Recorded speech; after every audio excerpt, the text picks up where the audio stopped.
Welcome everyone to Ladder Daily Digest. We honor creators, and today we're going to have Kimberli Lengning, who's also known as Kinder Kim in the Exmo world in the chats.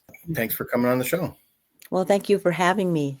Well, that's what you look like, Kinder Kim. I know. I always wondered. You thought I was younger, huh? No, I was thinking you were. I mean, you obviously are younger, so that's wonderful. Thought she was like 5, but just had really intelligent chat comments because Yes, she was in kindergarten. I can't pull that off anymore. Yeah, and so Gene and I are the senior citizens of the group. So Kim became a fan of the show a few months ago, I suppose. I don't know how long ago for sure. So. And I started noticing Kim in the chat a lot. And then she came and visited with Tuesdays with Tim, which was fun. Mm-hmm. And so we thought we'd do a show to introduce Kim to the world. She might be the next Exmo Lex or something like that. Who knows? Well, it's hard to fill those shoes. That's right. And so thought we'd just start out by maybe talking about your upbringing, which is going to be different than a lot of people that watch this channel. And so you'll be able to tell us what that is and like where you grew up and what life was like as a young girl. Well, okay. I have to start off by saying I don't have the very deep-seated trauma that so many of our Exmo community have. I'm not to say I wasn't affected by the church, but I don't have, horrible stories of young women's meetings or being a child and having to sit through general conference, hours and hours of sitting in church. I lived the first 5 years of my life with my grandparents, my paternal grandparents, and my father married my mother when I was 5. And then they turned around and divorced when I was 10. And then, of course, they went on to other relationships. And, Tolstoy would say that all happy families are the same, but that each one is dysfunctional in its own way. So you lived with your mom, with your grandparents? No. For your first 5 years? Or No. My birth mother was long gone. My father took me and moved in with his parents. And, he was a teenager himself. I lived with them, and it was very, very happy. I remember a lot of, I played a lot by myself, and I remember lots of books, lots of recordings of movie soundtrack, show tunes, those kinds of things. You had permission to play the phonograph? No, I would have to get someone to do it for me. I couldn't reach. And just I played by myself, so I developed an imagination, and I've always appreciated being able to be on my own, not and a lot of Dr. Seuss books. Oh yeah. Yeah, my first one was Yertle the Turtle, and we have someone in the chat, Yertle the Turtle, and every time I see it, I picture the turtles all stacked up. That one, and then one fish, red fish, blue fish, Yertle was king of everything he could see. So he wanted to get higher and higher up the chain. He had to get higher and higher so he could see. And the higher they are, the longer and the greater is their fall. The greater is their fall, the greater distance. And of course, turtle distance is different from human distance, but it's still distance. And they still have more protection. It's all relative. Yeah. So I was, obviously was taken. My dad took me, and we moved in with my new mom, and they had my sister shortly after that. And I spent my earlier childhood in Burbank. And then they divorced when I was 10. And so my mom remarried, and we went to live in an area called the Santa Clarita Valley, which is now just known as Santa Clarita, but kind of grew up those formative years in Saugus, Newhall, that area, which at the time was kind of small and not semi-rural, but very much, I have really fond memories of that. Magic Mountain is near yes, there. I remember when Magic Mountain was opening up, when it was a model sitting on a table in a visitor center, and then going there, as a young teen, and just having a blast. But I had a really, really good friend whose father was a Methodist minister at the Methodist church. And so I often went with her to church and played at her house.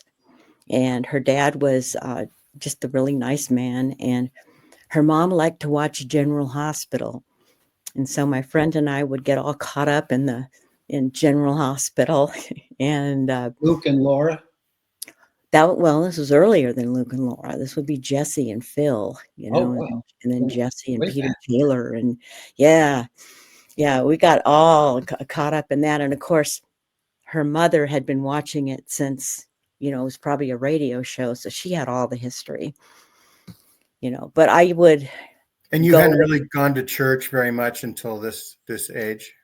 Well, I went to a number of church camps, the Methodist youth group and the Methodist church camps. Loved those. Got saved every summer because you got a lot of attention when you jump down there to be saved, and it was a lot of fun.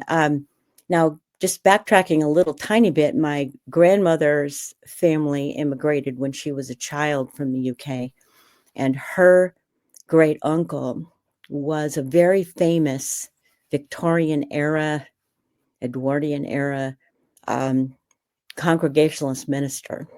He had actually gone to Christ Church in Oxford, got his divinity degree, and was Church of England all the way. And then he went off on a tangent and spent a great deal of time, seeking new theology. He wrote 27 books. Wow. And he was, quite famous. He actually was in the newspaper for coming here and visiting President Roosevelt. He did a lot of work in the trenches during World War I. He would go and visit with the soldiers. Towards the end of his life, he actually did return to the Church of England. And my grandmother said, if he hadn't done that, he would have been, a bishop. But, And what was his name? His name was Reginald John Campbell, the Very Reverend Reginald John Campbell. And he was the son of a circuit riding Free Methodist minister. So he came by his theology naturally, I'm going to say. And he spent his whole life, in Great Britain. I have some letters that he wrote to my grandmother, because after the war, my father was born in 1938, and she wrote to him in the late 40s, asking him to come and visit. And he'd been to the States several times as part of his work, but he'd also come when my grandmother's youngest sister was born, and he baptized her at the Church of the Angels, which is Episcopal, which is the American version of the Church of England, the Anglican Church. And that's the church where I was married in. That's the church my grandparents were married in. My father's cousins, my great aunt and uncle were married there. So it was a family church, and he actually visited so that he could baptize my youngest great aunt. And I've got a picture that's just precious to me because it shows 4 generations of people that came for that event. He wrote to her at the end of, I'm going to say in the mid-50s, and basically it was earlier than that, but she had asked him to please come. She wanted him to meet her son, my dad, and he wrote back that he simply could not, that the war, I'm going to cry. He said, the war has so impoverished this country that I cannot take money out of the country. And he said, basically, the joy in his life is pretty much gone because he lost his wife, his dear Ethel, and he was he was at that point retired. And, but he was very much a famous ancestor. And I have artwork on my wall that's a caricature that was done by someone from Vanity Fair magazine that shows him leaning over his pulpit, like really leaning over his pulpit. And I guess he was known for that. So I have I have that, and I have some portraits of him, and I have all of his books. About how old were you when you first became aware of him? Oh, very young, because So my grandmother talked about it him. was Yes. part of your growing up, is to be connected Yes. to that person. Yes. And I remember, being very little and, the Jehovah's Witnesses or somebody coming to the door and them be asking, what religion are you? And I'd said, what religion are we? And my grandmother answered, Episcopalian. And I think I said Episcopalian. That's just when you're mad. Right. Yeah, so there was that, the family history, and then my friend, the daughter of the Methodist minister. I enjoyed that. But never really went to church regularly. The highlights are going to the church camps, in the summertime, and those were just so much fun. What types of things? What types of subjects were you interested in school? But you could continue reading. That story. Just a voracious reader, just reading, writing, anything having to do with that.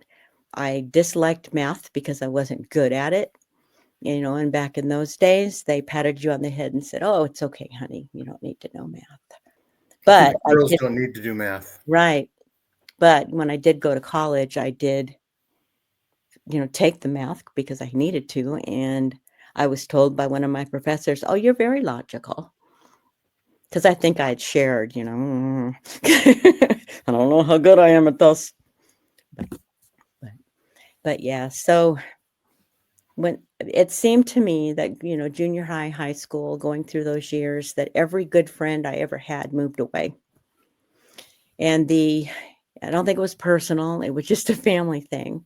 But my first introduction to the Mormon church was a friend of mine named Leslie, who was very excited because she got to be the maid of honor for her sister's wedding. But her sister was marrying a Mormon. The family apparently didn't have temple recommends. So she was saying that she could only be the maid of honor at the reception because, nobody in the family could go into the temple and watch the marriage. Nobody could be a part of that. And it stuck with me. But I was so compliant back then. Like, okay, so that's how it is when you're Mormon. Okay. And I got married too young. I was 20. Luckily, we're still married. We've been married 46 years. And he was a lapsed Catholic. The family was Catholic, but he had fallen away a long time ago. Much to the consternation of his uncle, who was his godfather. But did you meet at college? No. I was working for Bank of America. I started working for them in 1977, and he had a sporting goods store. He worked for a sporting goods store that was across the street. And so the story goes that he would see me walking, because we always had to park like a block away because the bank had like 4 parking spaces. That was about it. And so we had to park. I had to park way down by the mortuary. Yeah, that was traumatic. Yikes. So, yeah, and then every time the hearse would leave, if we were out, we'd like, oh, there it goes. There they go. So, but I had to park down there, and the story is that he would watch me through his binoculars. Sporting goods. Yes. And then he complained to the regional manager because I guess employees were parking in his parking places. And, and my manager would stay in a meeting. The young man on the corner has seen fit to write to President so-and-so. Okay.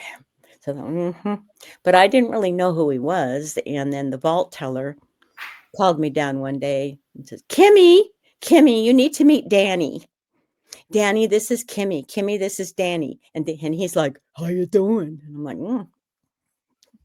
Yeah, Danny definitely put her up to it. Yeah, I know. But then the next time I come out of the bank, he's standing outside the store smoking, which is a habit he's not yet given up. And he's like, how you doing? And I'm like, you've asked me that before. But anyway, long story short, we went to lunch, and we were together ever since. So so we got married. I was 20 years old, and we had a condominium. We had our own condo, and I moved in with him. It was his first, and then eventually we had our oldest son, and then our second son. And in around the mid 80s, we decided it was a very small place. We were priced out of buying a home in the area where I figured I'd grown up. We could not afford a home. So we ended up coming out to the desert, which was about a 45, 50-minute drive north. And people would say, you're going to have nothing between your ears in 5 years if you move out there. Well, I hope I have something between my ears. But we ended up buying a home in a brand new development. And we were surrounded by families that were all situationally like us, young families with young children. And there were at least four families that were LDS. And at that point, my best friend had moved away, and I was working and had the 2 kids and taking care of the new home. And I desperately needed childcare for my youngest, who was 9 months old. And I'd lost the daycare provider. She met me at the door, handed him to me because he was fussy. And I was desperate. And I went down the street to one of these ladies' houses and said, I need a daycare provider. And she says, well, I can't do it, but I have a friend who can. And I ended up meeting this other wonderful woman who became one of my best friends. And I warned her. I said, he's very fussy, and he's very attached, and he's got separation things. And, I'm so sorry. He's probably going to cry. I stick him down on the floor, and he crawls right to her, up on her lap, made a liar out of me. But because of her, she told me she had prayed, and she had asked her husband, look, I have enough money in the checking account to pay tithing, or I can buy groceries. And he said, pay the tithing. And then like 40 minutes later, I called, and then I met her, and then I paid her in advance. And for some reason, that just stuck with me. You were the answer to someone's prayers. I was the answer to someone's prayers, and this was very concrete.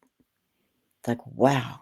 And then these families, because we lived on a street that curved into a cul-de-sac. So everybody was very in close proximity. And I really, I think I was, in a place where I really craved that spiritual connection. I craved that community. I wanted what they had. And so, within a few short months, I was being baptized and, became a member of the church. And that kind of I was a member of the church for quite a while. I'm going to say about 12 to 15 years. The time gets kind of nebulous for me. But there were a few things, right off the bat that caused me a lot of anxiety and a lot of sadness and a lot of stress. And one of it was almost immediately there was a conference talk with President Benson, who's saying, women, you need to be home with your children. You need to be at the crossroads when they come home from school and when they go out and do their activities. You need to be there. And what was your feeling? What were you doing in your life? I was working full time, and we were living paycheck to paycheck. It was all we could do to make that house payment, make the car payment, pay for the things that we needed to buy, for the kids, pay for daycare. Struggling to survive. And I'm tithing my share, my salary. And then I'm hearing, well, you'd have more blessings if you tithed, your family income. I'm like, he's not a member. He's never been a member. He was tolerant of me joining the church, but I couldn't afford it. And I guess I just didn't have enough faith. But I still tithed. I got my temple recommend, and going through the temple was interesting. I thought that was one of the most wackadoodle things I'd ever been through. Do you remember what year you were able to go through the temple? It was late 80s. So late 80s. So you all the old. Oh, they were ancient. And my veterinarian, his mother was the ladies, the Relief Society, like. But you got to. She was the woman who came through to tell you how to wear your garments. There you go. And you got to mimic killing yourself 3 times, or lest you tell the secrets of the temple. Oh God, it was, yeah. And the whole thing was very, very creepy. And I kept thinking to myself, this is supposed to be very, very spiritual. Did you want to go back, Kim? I never went back. I never went back. Common story. Right? And also, I was going to say, when my mom, who had a perennial priest for a husband, they didn't get temple married, and she wasn't allowed to go to the temple. It was not even brought up. And it wasn't until the late 80s that they started offering to either single women of a certain age or married women to never Mormon husbands. And that was beginning to be a thing. So you were part of a pilot program. Yeah. And didn't work for you. Well, and I started thinking about things like, they give you the special name. And I'm thinking, why can't I just use my name? Why doesn't God know your name? Right. I thought he knew the name of every little sparrow that dropped to the earth, but apparently no, and I found out later, every woman that went through the temple at that particular day got the same name. And you did temple prep class. Oh, I must have. But it didn't prepare you at all for the temple. It was supposed to be this wonderful spiritual thing. And it was okay. And I thought, well, the reason I don't feel good about it, the reason I don't feel warm and fuzzy and spiritual about it is because there's something lacking in me. You don't have enough faith or. Right. And then, so here I am, and then I decided, like I said, I was working at the bank. I was working across in the department with new accounts and the loan officers and the management of the bank. And I'm looking across the lobby at some of the most miserable human beings I'd ever worked with in my life. People, women, the bank closed at 3 and they'd have a cigarette propped on the side of their desk just waiting for 3 o'clock. You have to work around all that money and you don't get any of it hardly. Yeah. Yeah. And then the tellers are like surreptitiously, if I'm using the word correctly, sneakily passing down the absence report so that they can calculate when the next time they can call in sick. And I'm thinking, do I want to turn 35 and be working here, or do I want to turn 35 and have my degree? Because I knew I had to do something, and so I had just opened up an account for someone who worked at the local community college, and I just picked up the signature card and I called, and it turned out they were having a placement test the following week, and I ended up going back to college. So here I am working full time. I have 2 boys, home,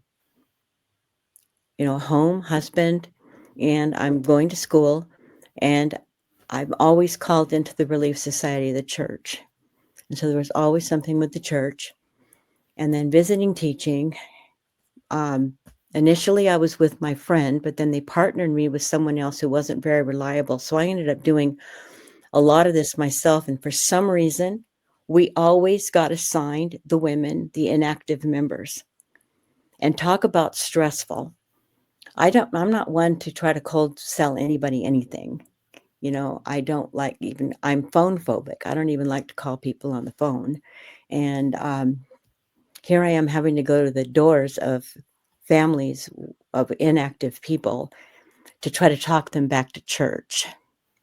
And it was just so stressful. But I had to do it because this is what was expected of me.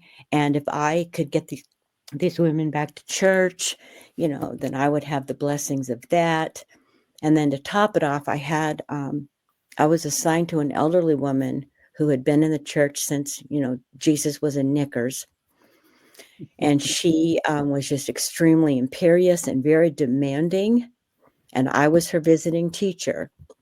And because my partner wasn't as reliable as she should have been, I was the one. And this woman ran me ragged, going to the market for her, cleaning her house. I couldn't even spend the time to clean my own house to the degree that I wanted. Because, I grew up with a mother who was extremely clean oriented. Everything had to be done in such a way. And I was having trouble just keeping my own home clean. And then I'm there on my precious time off cleaning her house and going to the market for her, and then having in to a Relief Society, you would hear that's what a true follower of Christ would do. Service. Well, the next thing would be washing her feet. Thank God I wasn't asked to do that. But and then I'm called into the Relief Society always, and it was always something. I can remember being in meetings, and one time there was a phone call from the elders quorum president or somebody saying, the scouts or the boys are, we're meeting down in the cultural hall, and can you send some women or some sisters or some of the young women to come down and scoop ice cream for them. Mm-hmm. And luckily, the woman who took the call, I remember her name was Penny. She said to him, I'm sorry, brother. They're going to need the blessings of scooping their own ice cream. And I thought, right. Oh, but that was typical. That was just typical, And then, so there was all these demands on my time that I didn't have a lot of demand, and then dragging my kids to church. And luckily they had friends, the neighbor boys were also being dragged to church, but they weren't having a really good time, but I was forcing them to go to church and making them sit through all of that. And then I'm called into the Relief Society presidency, and I'm with, you may know the story if you were in Mormonism After Dark about a month and a half ago, Sister C. And I'm trying to come out. Now, she is like just very imperious, very demanding, very judgmental, viewed the world this way, very difficult to get along with. And I was trying not to make eye contact with her because she didn't have any counselors. But unfortunately, I was the last one out the door, and I turned around and told her to have a good afternoon or something. But so I'm trying to come up with ideas of things that we can do, for homemaking meeting and things that we could present to the sisters to make it a little more interesting, because basically you're rehashing the same 12 principles over and over and over again. And I'm sure in the elders quorum it was the same way. But so I meet this woman in the Church History Center. I was there doing some genealogy. It was so exciting because I'd found a microfiche, and I'd found my great-great-grandfather. I was very, very excited. And I get to talking with this woman, and she's a church member, and she's there doing research, but she's not in our ward. And come to find out that she's, I don't know what, a handwriting expert, graphologist. And that she actually goes into court. She's an expert, and she'll go into court to testify regarding forgeries on legal documents and things like that. And the more I'm talking to her about it, the more I'm interested and intrigued. And I think I even went and bought a book, and was kind of looking at some of this stuff and thinking, oh, I want to make sure I don't want to point those because it shows that I'm inflexible, or oh, you better cross the T at the top, otherwise you're depressed, right? Right. But so I thought it was fascinating, and so I called her on the phone, Sister C. I met this woman. she's willing. She has slides. She'll do a slideshow. She's presented before. She's happy to come out and talk to the sisters, during homemaking or whenever else, to talk to them about her job as a handwriting expert. So like career day. Yeah. You're thinking that would be good for everybody. You too can do something like this. So she, anyway, Sister C was dead silent on the other end. And then she said to me, "That is of Satan." Like, what? That is evil. And she's on the phone telling me this. I'm like shocked, like, okay. So you don't want to do it. You don't want to have her come. Okay. Get off the phone. I'm not, the next day I'm hauled into the bishop's office. Yeah. How is what I'm doing? How is this wrong?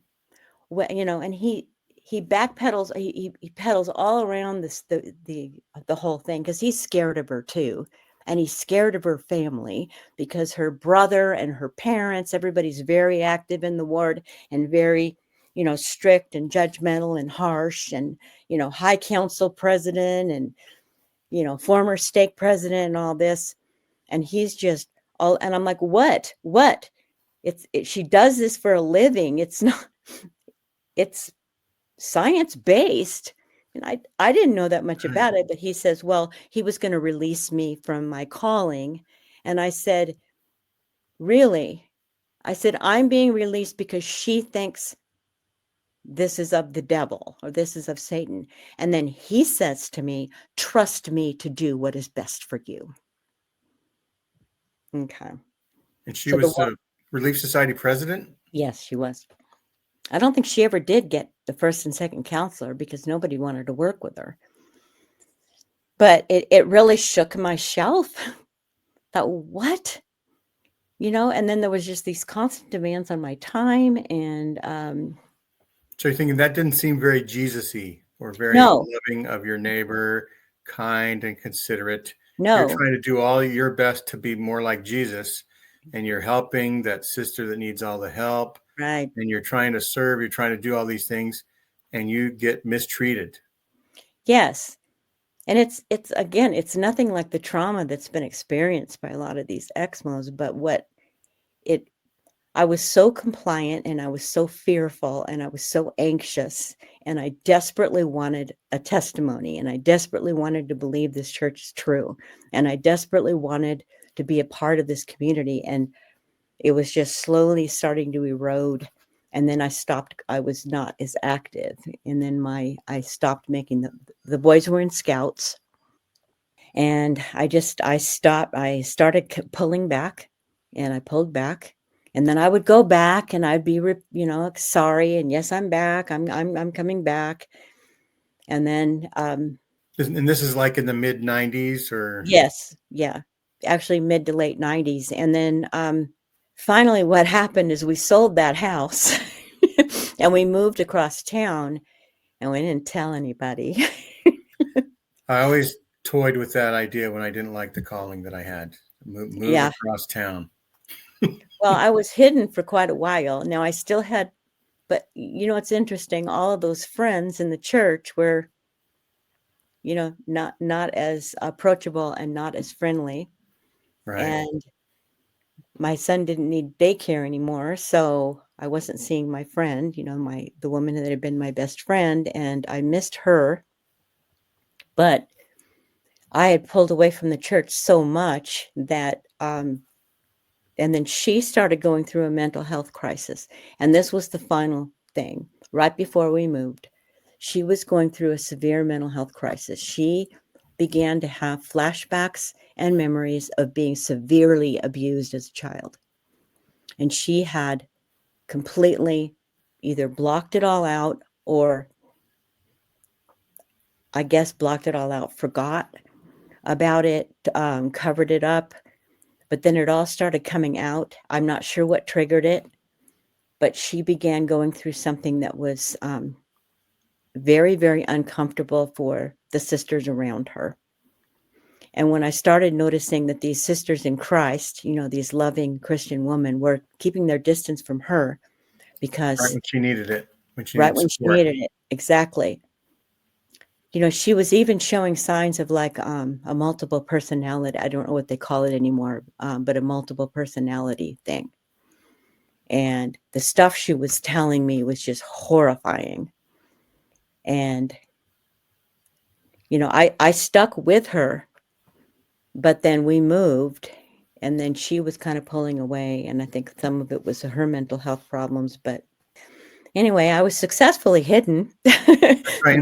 Now you had time to do your schoolwork. Yes. To be Yes. engaged in your career. Yes. You didn't have weekly messages telling how bad you were for trying Right. to do a career. Exactly. And, you were free because that was a constant message. That kept playing, and the anxiety was very real. And it was about the time that I had I was not going, but I was feeling, horrible about not going. The family proclamation had just come out Oh, recently. goodness. Well, and let me go back to one of my good friends in the church whose son, I know he's not heterosexual, and it's been obvious since he was a child.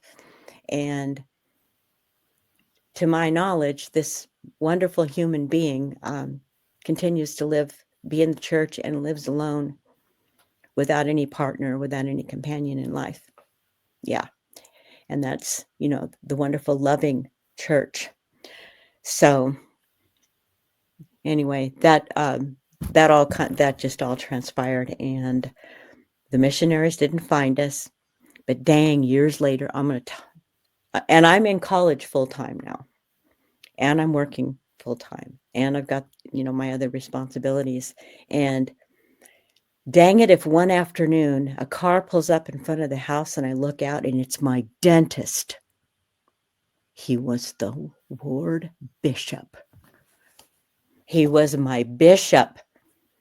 And he knew, because my name must have showed up on some inactive list that he somehow had. I'm like, oh my gosh, talk about uncomfortable. To his credit, he stayed my dentist up until last year when he finally retired. But he never made me feel uncomfortable in the office or anything like that. But yeah, that was fun. So he wasn't successful in reactivating you? No, he came in and we talked about everything and then he said, that he'd really like to see me come back to church. And I said, well, what ward is that now? And he's telling me. I said, where's that meeting house now? I knew dang good and well where it was, because you pass by it, you can't miss it. They all look the same. But anyway, and he did offer to give me a blessing. I went through 8 years of orthodontia with him. It just, things weren't working very well. And he had to do an office procedure that was very, very painful. It was called a frenectomy, and he had to go in with a laser and unattach my tongue from the bottom of my mouth, because I'm fucking a fool, and which I didn't realize. And he, it was painful, and he offered to give me a blessing. And his assistant was in there, and she's not a member of the church, but she's very fully aware of my history, and she stayed in there. Yeah, and it's fine. It's fine. He's a good human. He's a good man, really. I just don't believe in his church anymore. So I became a teacher, and that became extremely important to me.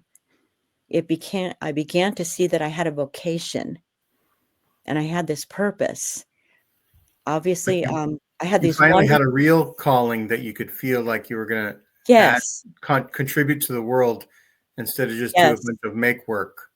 Well, and I wanted to learn more about how to be a better teacher. I wanted to learn more about history of and good history of education in this country, and the whole premise of democratic education, and then how children best learn, and what is trauma-informed practices.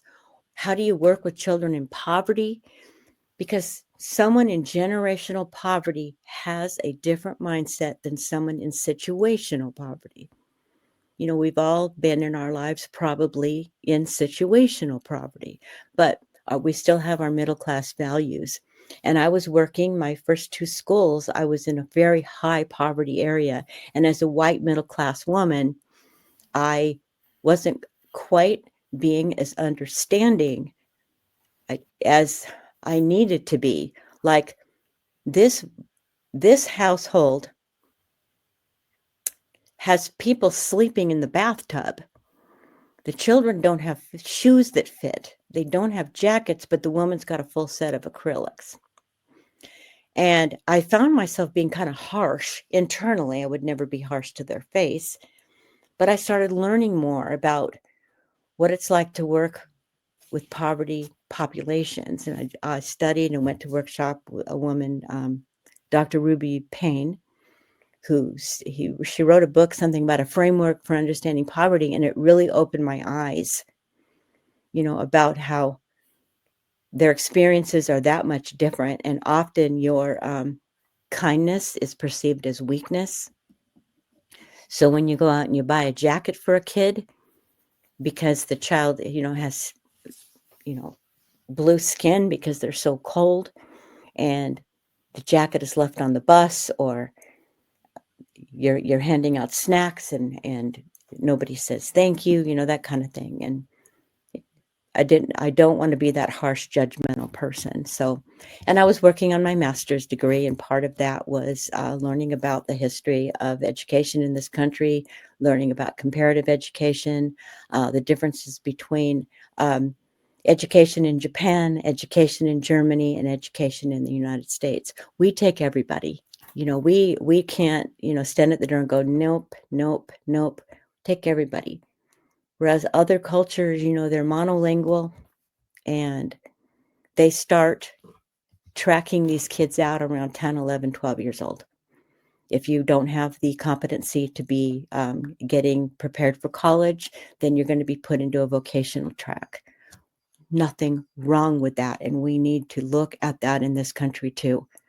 Teaching kids, in Germany, Mercedes-Benz would take, do trainings and internships, and teaching, the students who are not college bound to become mechanics and to work with engines and to work with their hands and to design motors, And, all this stuff was just really opening my eyes. And so I left my first district because I was recruited because they wanted me to do staff development. They wanted me to teach teachers along with teaching in a classroom. And what I didn't know is that the school had gone into program improvement, which means you now had a lot of oversight for the county level. And so it was, unfortunately, there was a requirement for like scripted curriculum and teacher-proof programs, and teachers just being treated, with a complete lack of respect. But I made it work. And I had really good principals. And they said, basically, as long as you're doing the dog and pony show, when the Gestapo comes through, go ahead and teach your kids. And my kids were successful, and they did well on the God Almighty tests, which showed that I was doing my job. And, but then my second job, they went back 8 years and laid a bunch of people off. I suspect malfeasance, financial malfeasance, but I could never prove that. And I certainly wouldn't stand up in public and accuse anybody. But it was interesting how many people at the upper levels retired when all that happened. And I went home panic-stricken because it was my salary keeping us afloat. My salary, basically, we were dependent on that.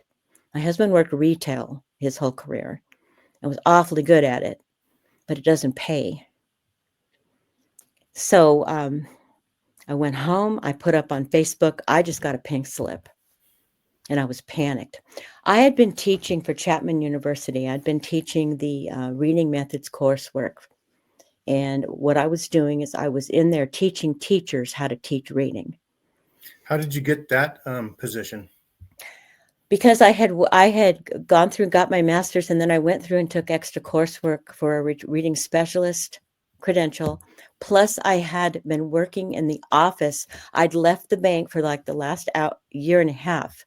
And and was working in the office at the university, and I was getting tuition remission, and I got benefits because the bank had cut benefits when they merged with Security Pacific Bank.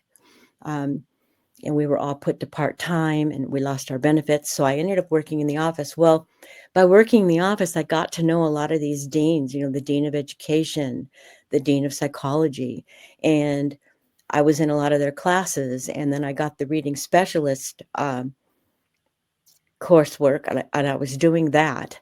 And I was doing a lot of presentations because I was asked to do so.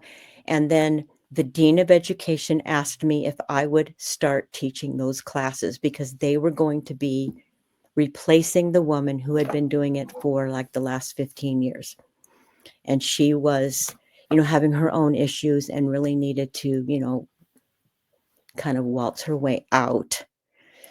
She was having trouble with organization and having trouble keeping up with, the grades and keeping up with, all of the things that she was supposed to do.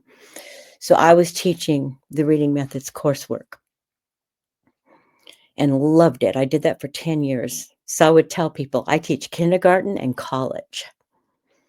And it was fascinating and I loved it. And I always managed to get these teachers to love reading. Maybe not love it the way I did, but I would tell them teachers need to be readers and you need to be, bringing wonderful literature to your children into your classroom. Kids I think I'd like to do a show on that somehow where we talk about there's so much. There's so much. I mean, it doesn't take money. It takes reading aloud to children regularly from the time they're little, and then giving them experiences and talking to them in full sentences. And those books are giving them vocabulary, and the books are giving them experiences, mind journeys, going someplace in your imagination that you wouldn't be going to in real life. And my book collection, friends. And that kind of completes. This is just personal. You should have seen my children's book collection, and I had. But for you, it's kind of like a full circle because you love to read, and you immersed yourself in the stories. Were you Alice in Wonderland when you would read stories like that? Just like I always felt I was like Tom Sawyer or Huckleberry Finn. Of course, I never figured out Huckleberry Finn because I was, more educated than Huckleberry Finn. But I appreciated his character. Yeah. And it's a classic for a reason. Recently, off on a small tangent, author named James Percival just released, I'm going to say a year ago, a book called James. And it is the Huck Finn story from the viewpoint of Jim. And it is amazing. It is so good. And it helps you. If you're familiar with the Huck Finn story, it definitely helps.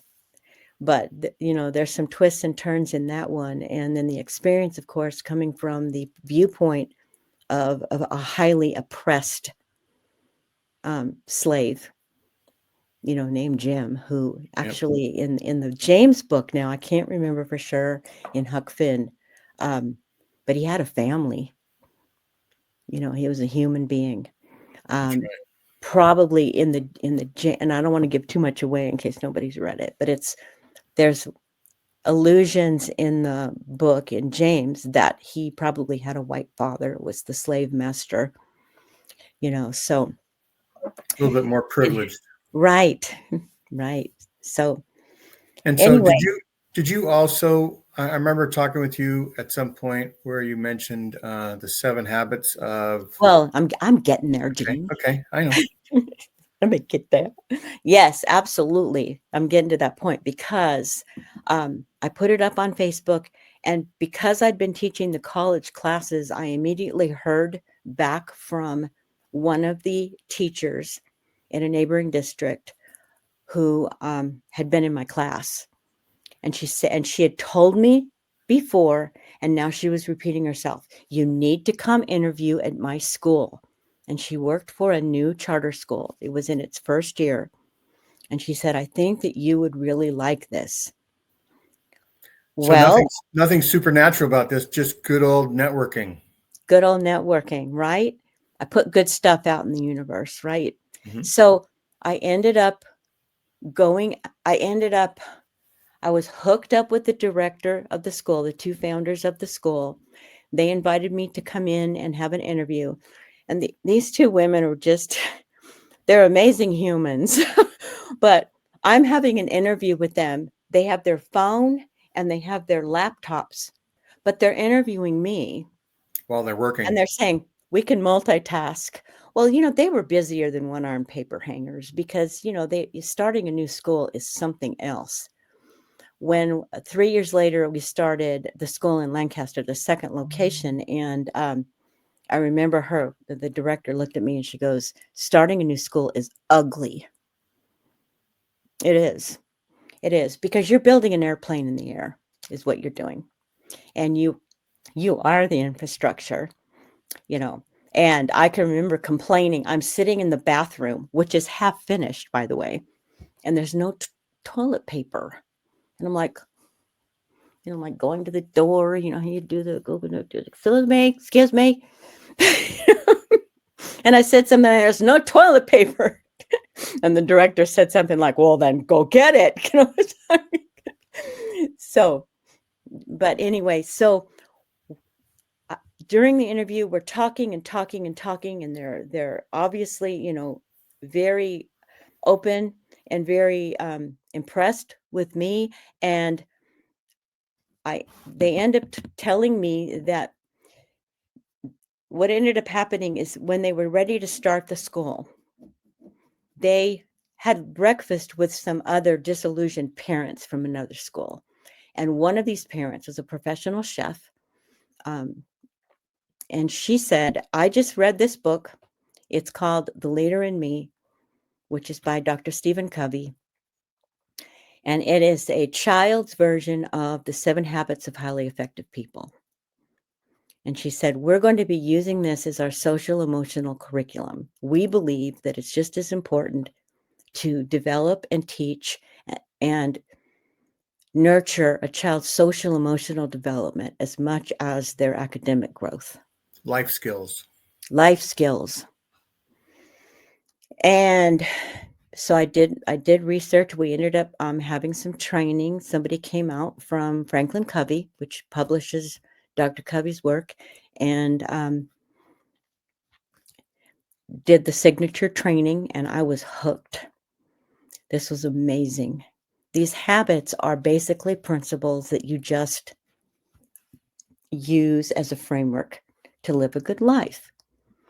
And I thought this was, so amazing. And I started thinking about it, Jean, after we talked about it the first time when we first discussed the 7 habits. Randy, I don't know if we did, and I don't want to leave you out of this conversation, but I'm sure you've heard of it. It's one of the best-selling books of all time. And Dr. Covey, as you know, was a very much diehard member of the Mormon Church. I'd heard he was a past president of BYU, or he worked for the office of the president at BYU, but he was just an amazing human. But the fact is, he didn't bring Mormonism into the 7 habits. These were just guiding principles. And oh, by the way, it meshes very well with, your spiritual growth and development. And what dawned on me, Jean, is that it started to fill that need for that spiritual hunger that I always had. It wasn't so much spiritual in that sense. It's more ethics. I think with morals, you've got the connection to a religion. They tend to stem out of the 10 Commandments, which comes out of the Old Testament, which is very much internalized by all of your major religions. But the 7 habits really spoke to that. And then I started learning more and more about it. And the director of the school decided that she wanted to have some of her staff trained to be facilitators. And she didn't pick me. And I was so upset. And she picked this guy, and he was on his way out, and he was a middle school teacher, and he was really negative. And I thought, she picked him, but she didn't pick me. So I finally went to her and said, I want to do this.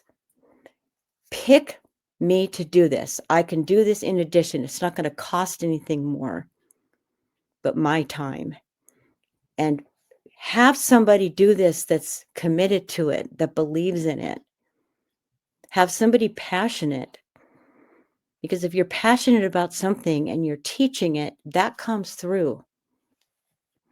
That comes through, and people will respond to it much more positively if they truly believe that you believe in what you're talking about, and that you can, I can get up on my soapbox and talk about reading to children, and I can, convince people that this is an important thing to do. I would say to my students in class, I wish I'd need to reach over to get it, but it's Jim Trelease wrote a book called The Read Aloud Handbook, which is phenomenal. And it had been promoted by Dear Abby in the Dear Abby column. And he said after that, he always referred to her as Dear Abby because his book took off, became a bestseller. But I always felt that book should go home in diaper bags when parents are leaving the hospital with their newborns, because a lot of people just don't realize how important it is. And then with the 7 Habits, the Leader in Me came about because of a teacher in a failing school in South Carolina. She was actually brought in to close the school. She was going to be they had the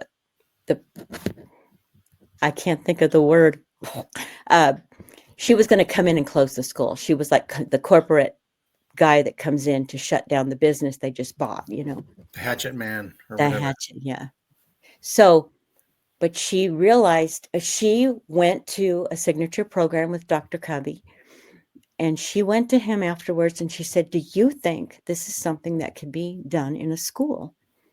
And he said, I don't know. You should find out. And then out of that became The Leader in Me, which is the 7 Habits of Happy Kids.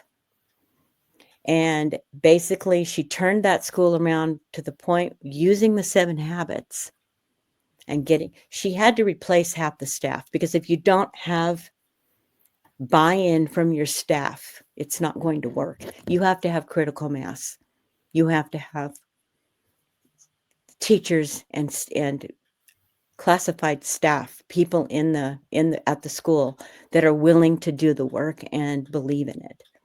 Right. And we can actually, like I say, have you back, and we'll do something about that whole program, because people that are my age, we have grandchildren, right?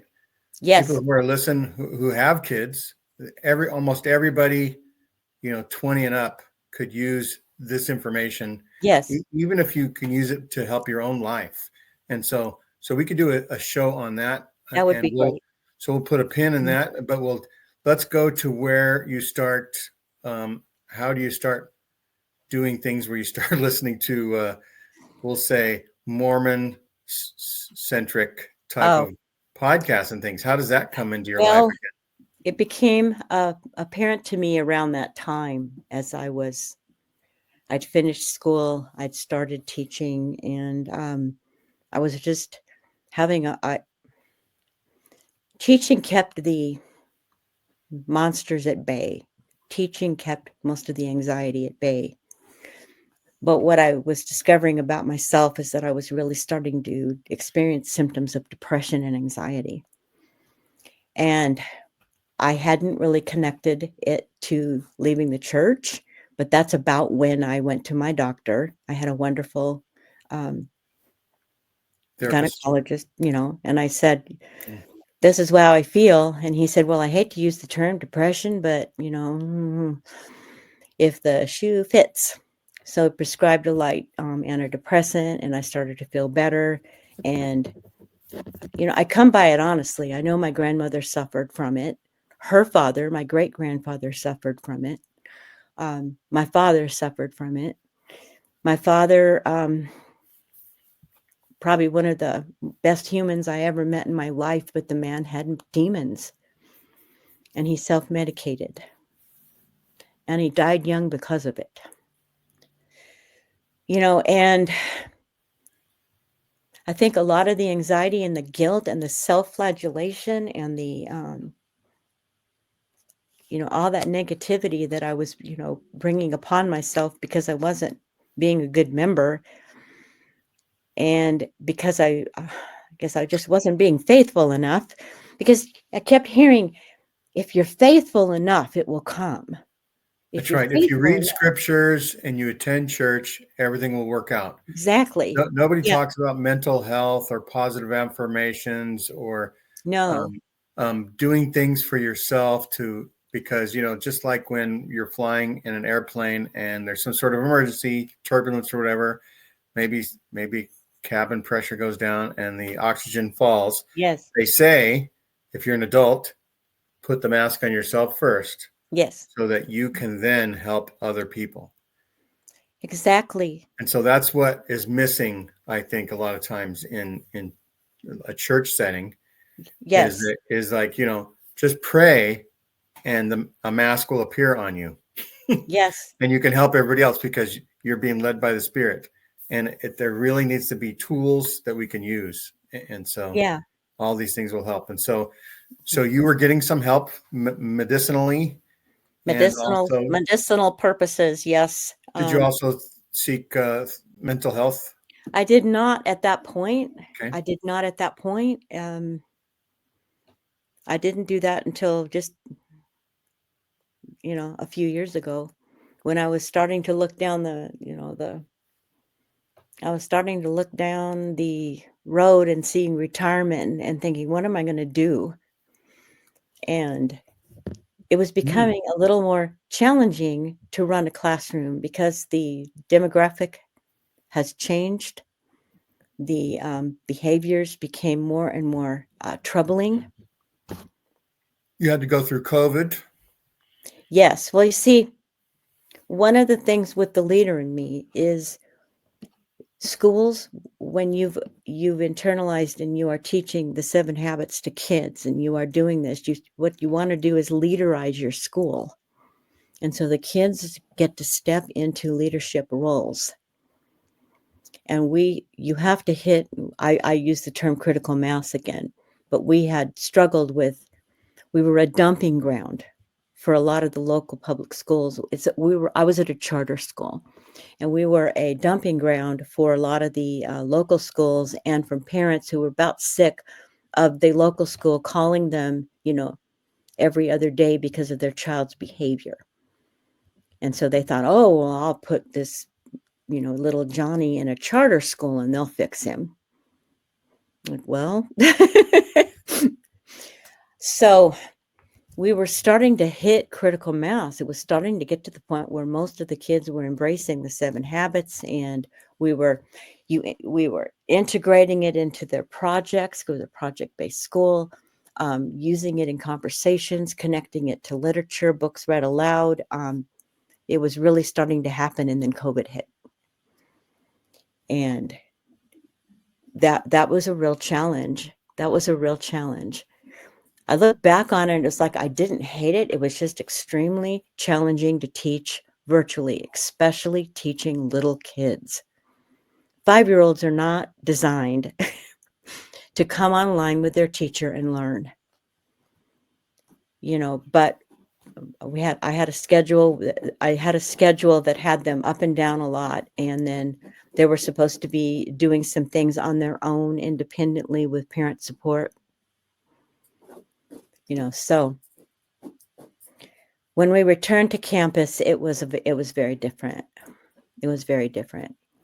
And then as those kids who were toddlers, young kids that were living through that didn't get the socialization, that were exposed to that the trauma and the stress that their families were experiencing.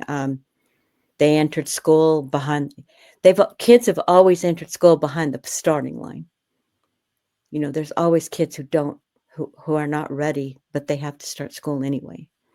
And So the rich get richer, the kids who enter with the skills that they need and the hours of literacy experiences that they need, and then they will shoot ahead.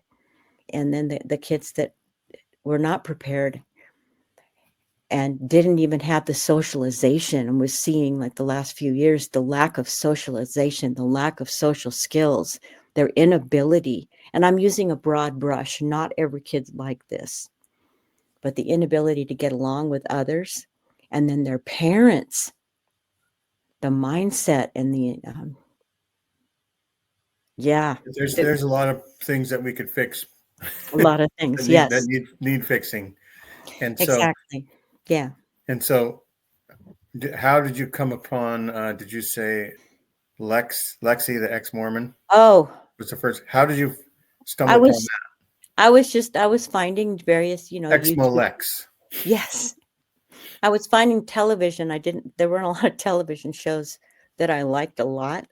I was listening to a lot of podcasts, and I was listening to a lot of audiobooks, and a lot of them I was picking up more and more nonfiction, picking up a lot of books that centered on mental health and taking care of yourself. And then I would go onto YouTube and find interesting videos, usually things that were related to books I've read or something like that. And she popped up.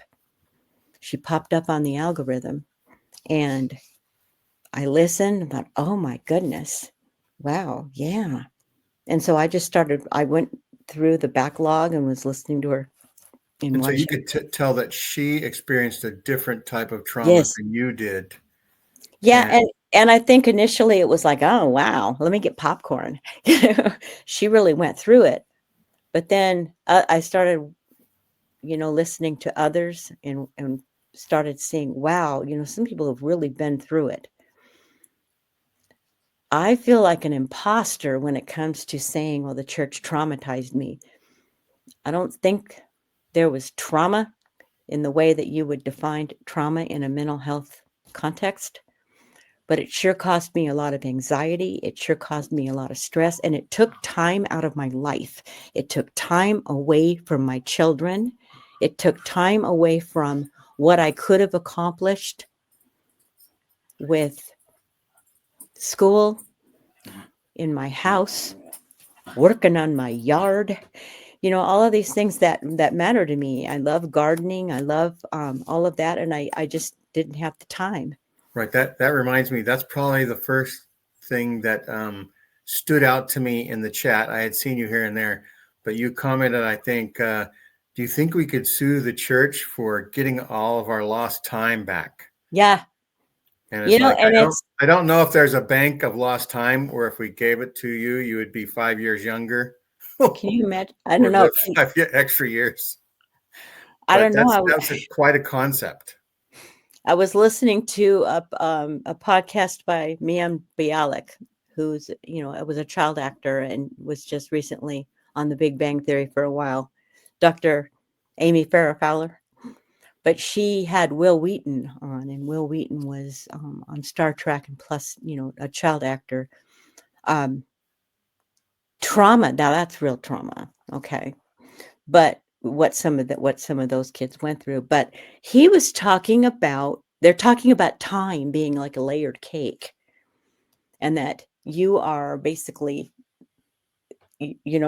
the sum total of everything you've ever experienced in your life, all the ages that you've been. Right now, I'm the cherry on top, I think. There you go. And he's saying he would go back mentally. He's working on his mental health. He would go back and talk to the abused child. He would go back and talk to the traumatized kid. Go through the layers. He would go through the layers and have talks with and reassure that inner child. And it's interesting to me because there's so much. I don't know that I want to use the term shame, but a lot of humiliation, guilt, things like that, that will pop up randomly and cause me to bolt awake when I'm trying to fall asleep.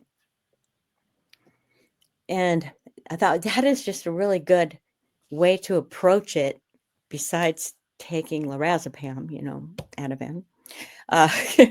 But to look at that and say, okay, go back to that situation and talk it out.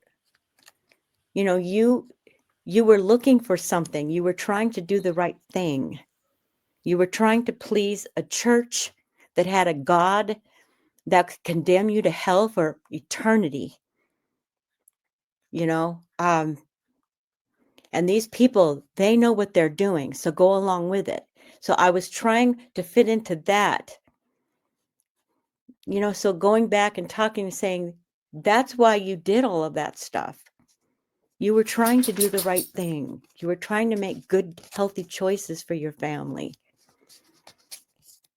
And then all the little things, like I didn't have the blue-eyed Jesus up on the wall, and I didn't have Families Are Forever up there with the wooden letters and all the pictures, and and there'd be little comments like, oh, you could put that right up there on the living room wall.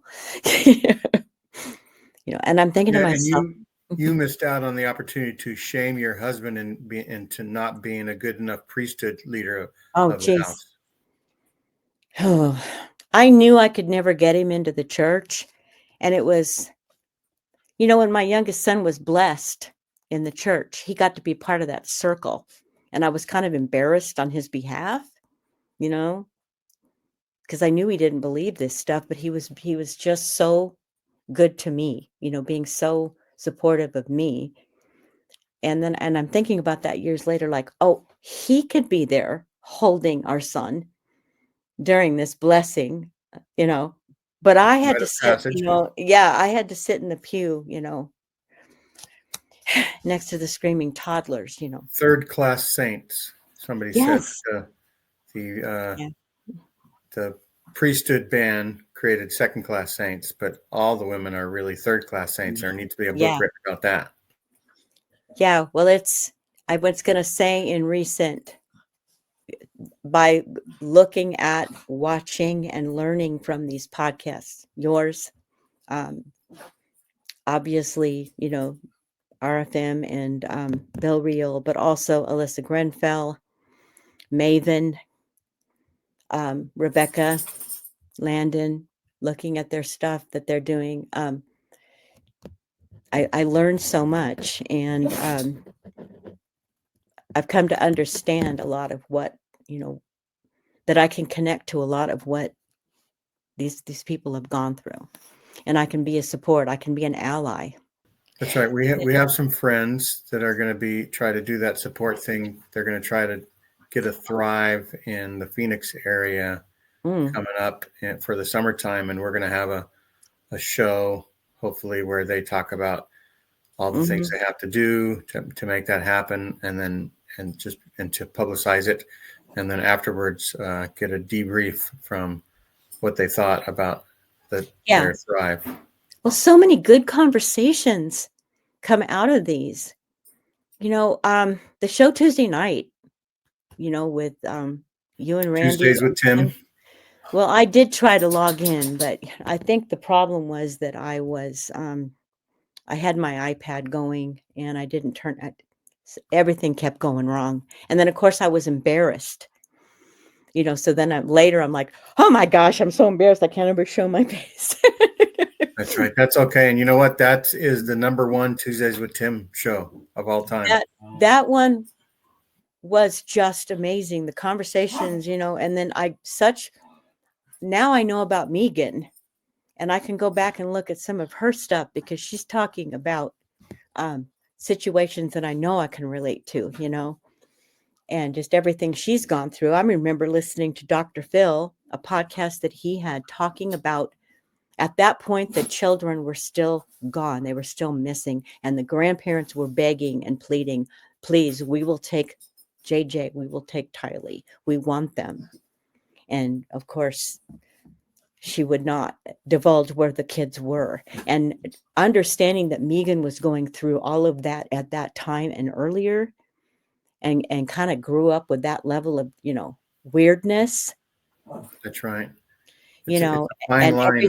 Yes. Indoctrination. Well, and then just her knowledge base, And the fact that she could talk about this and give us all of the, background information, just like we're reading a news article, or even a nonfiction text about, the whole horrible situation. It's wow. And then Tim, he's a fountain of knowledge. His adventures and the things that he's done, and him, going into archives and finding original documents, and then being a little tricky, not sly, a little, underhanded in some ways to get a hold of some things, but then still getting a hold of it. And of course, he had to be that way because it was being hidden. And you imagine how all this stuff that's, hidden away, that what do we not know? What else is out there? That's right. We have fun on Tuesdays with Tim. We joke that we're just virtually in Tim's living room, and we're just a bunch of people talking about the subject, and how the subject matter relates to us. And last week was Mormon true crime, and there's more to it. There's more. there could be, you could do 100 shows almost on things. I know Exmo Joe has done some shows. There was a interesting channel called Mormon True Crime with Beth Magnetic, and I interviewed with her, and even the Elizabeth Smart situation.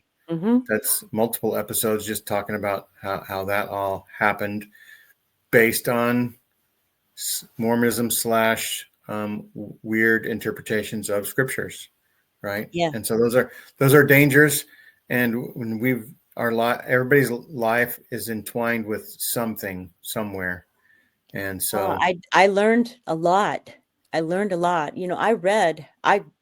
a lot of true crime, and I went through this phase where I was reading a lot of Ann Rule, and Ann Rule was a reporter and journalist, and went through and wrote many books about true crime situations, and one of them was about Ted Bundy. And I had no idea he'd been a member of the church. We know he wasn't a member in good standing.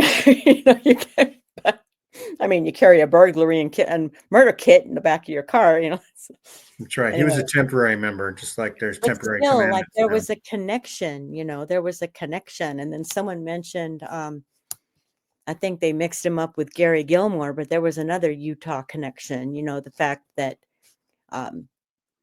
everything he did. And I think that one of his victims was a devout member of the church, if I'm recalling correctly, because that book was Norman Mailer, The Executioner's Song, because he's the one who ended up asking to be executed. He did not want, to go through all of the appeals process. I think that's reminiscent of the Mormon teaching of blood atonement. Yeah. Yeah, if he could be executed, then his sins would help in washing them away, so that Jesus could do the rest of the work. Yeah.